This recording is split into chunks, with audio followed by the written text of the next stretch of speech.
Bruno had been to many highly educated and certified dog professionals, all practicing under the science-based, force-free, positive reinforcement ideology.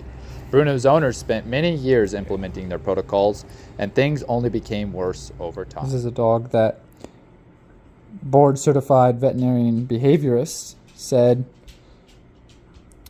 would be understandable and humane to euthanize him because of his aggression towards people and dogs.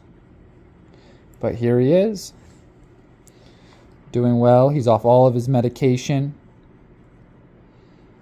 socializing with other dogs and people, going on hikes. This is something that these professionals weren't even close to being able to accomplish with him. Do you think they were right? Was it understandable and humane to euthanize? Or did he need an alternative approach to be understood from nature's perspective, a dog's perspective?